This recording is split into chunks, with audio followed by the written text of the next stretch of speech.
हम आस्था और आध्यात्म से भी कनेक्टेड हैं। साथियों, भारत केवल भगवान बुद्ध के पावन अवशेषों का संरक्षक नहीं है, बल्कि उनकी परंपरा का जीवंत वाहक भी है। पिपरवा, वैशाली, देवनी मोरी और नागार्जुन कोंडा जैसे प्राप्त भगवान बुद्ध से जुड़े अवशेष बुद्ध के संदेश की जीवित उपस्थिति है। भारत ने इन अवशेषों को साइंस और अध्यात्म हर रूप में संभाला है, सहेजा है। साथियों, भारत का ये भी निरंतर प्रयास रहा है कि दुनिया में बौद्ध विरासत से जुड़े भी स्थान हो, जो भी स्थान हो, उनके विकास के लिए हम यथासंभव योगदान दे सकें। जब नेपाल में आए भीषण भूकंप ने प्राचीन स्तूपों को नुकसान पहुंचाया, तो भारत ने उसके पुनर्निर्माण में सहयोग दिया।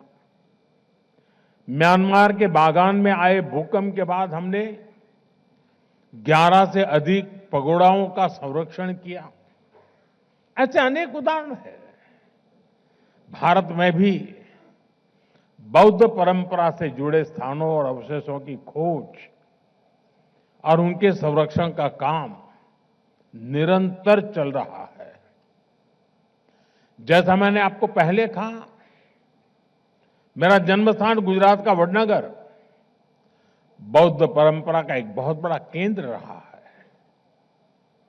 मैं जब गुजरात का मुख्यमंत्री था, तब वहां बौद्ध परंपरा से जुड़े हजारों अवशेष मिले थे।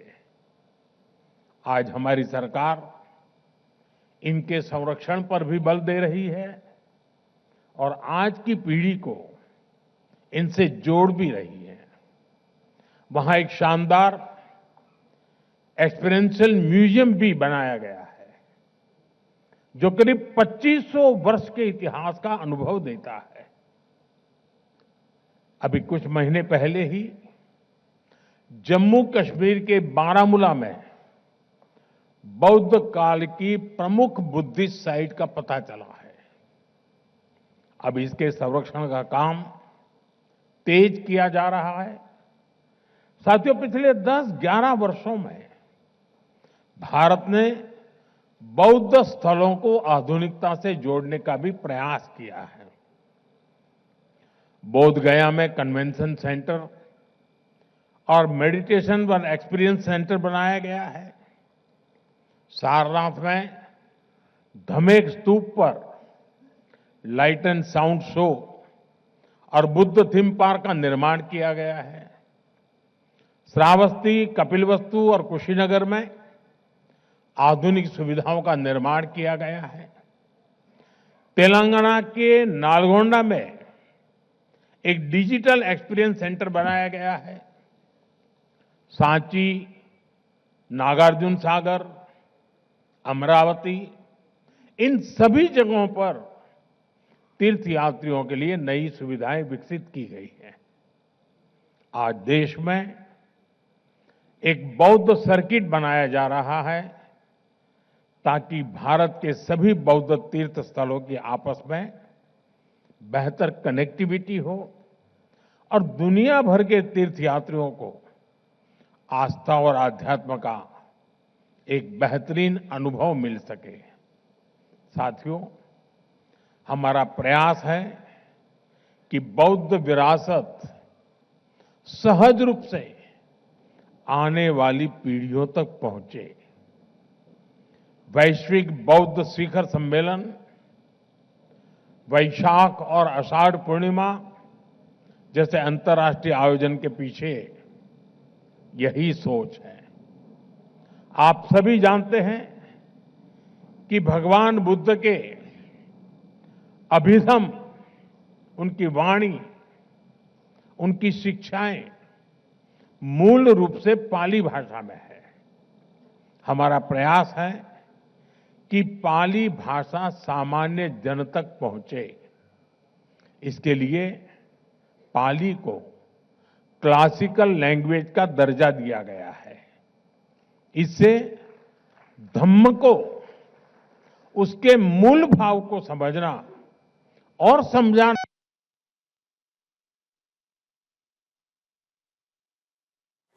तो प्रधानमंत्री नरेंद्र मोदी को आप सुन रहे थे। दिल्ली की तस्वीरें थी जहां राय पिथौरा में भगवान बुद्ध की प्रदर्शनी और प्रधानमंत्री मोदी ने बेपरवाह अवशेषों की अंतर्राष्ट्रीय प्रदर्शनी का उद्घाटन किया।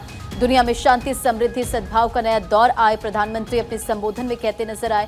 125 साल बाद भारत की धरोहर लौटी है। पीएम ने कहा कि अब भगवान बुद्ध के पवित्र अवशेषों का दर्शन कर पाएंगे। 2026 की शुरुआत में ही ये शुभ उत्सव बहुत ही प्रेरणादायी और दुनिया में शांति, समृद्धि, सद्भाव का नया दौर शुरू।